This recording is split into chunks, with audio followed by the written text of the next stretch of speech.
Warm greetings to my dear students. As you all know, we are continuing with the chapter nervous system, under which we are studying central nervous system. And central nervous system has two parts, brain and spinal cord. We have covered brain. Now we'll come to the second part, which is spinal cord. Let's see into the diagram. How does it look like? See, first these are the parts of CNS. So this is cerebrum, this is midbrain, this is pons, and this is medulla oblongata. Midbrain, pons and medulla oblongata comprises to form brainstem, and this is cerebellum. So I've told you in your previous lecture that medulla oblongata continues to form spinal cord. So how does it look like? How does a spinal cord look like? Spinal cord is a long, soft, fragile, tube-like structure that begins at the end of the brainstem. And continues down almost to the bottom of spine. So it has also three meninges. It contains same meninges as present in the brain. In brain, we have studied about dura mater, arachnoid and pia mater. The same way, there are three meninges in spinal cord also. See, these are the spinal meninges. This is the spinal cord. This is pia mater, this is arachnoid, and this is dura mater. So innermost is the pia mater, middle one is arachnoid, and outermost is dura mater. These are the spinal meninges. They protect the spinal cord. So subdural and subarachnoid cavities are filled with cerebrospinal fluid, and these meninges and spinal cord are contained in a spinal canal. Now, about gray matter, in case of brain, we have studied that the outer area of brain is made up of gray matter and inner area is made up of white matter. But in case of spinal cord, the inner area is made up of gray matter and outer area is made up of white matter. And the gray matter is in the shape of H, letter H, or butterfly shape. And these two are the dorsal horns and these are the ventral horns. This is the TS of spinal cord, transverse section. That means we have cut it into the horizontal direction. So it is the TS of spinal cord.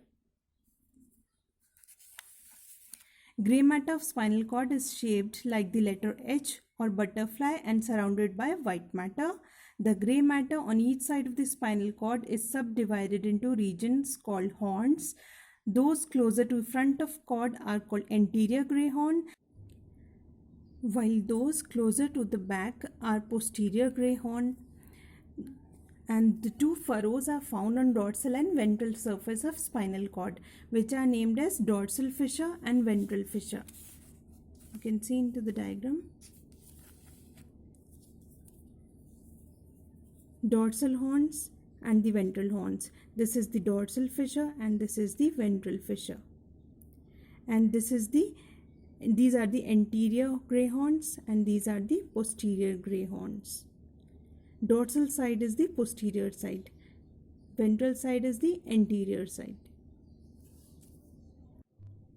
So there are sensory nerves and motor nerves. Sensory nerves are afferent nerves and motor nerves are efferent nerves. Sensory nerves, also called afferent nerves, is a nerve that carries information towards central nervous system. That means towards brain or spinal cord. And motor nerves, they are the efferent nerves. This is a nerve that carry impulses away from central nervous system. That means away from brain or spinal cord. So let's see into the diagram, which is the structure of spinal cord. This is the transverse section of spinal cord. That means we have taken a section, horizontal section of spinal cord. You can see dorsal horns, ventral horns, dorsal root, ventral root, and somatic sensory center, somatic motor center. So from here, afferent sensory information is coming from all parts of the body towards CNS. That means towards spinal cord, to somatic sensory center, and from here the efferent signals are going to muscles and glands via ventral route. This is the somatic motor center and it is the motor system of the body. Here neurons involved are motor neurons and present in the anterior horn. This is present in the anterior horn, somatic motor center, and it gives signals to muscles and glands of the body. What are the functions of spinal cord? It carries reflexes below neck and it carries sensory message from skin and muscles to brain, and it responds from brain to hands, legs and body. It acts as a center for spinal reflexes. Reflexes are the involuntary movement in response to a stimulus. It acts as a center for spinal reflex. It helps brain in all its functions. So it is the connecting link between brain and peripheral nervous system. CSF present in protects spinal cord from external shock or injury. We know that CSF, cerebrospinal fluid, acts as a cushion. So it protects spinal cord from external shocks. Permeability or movement of different substances and maintaining appropriate pressure in brain. So spinal cord, it helps in maintaining the appropriate pressure in brain. It controls and coordinates various involuntary actions.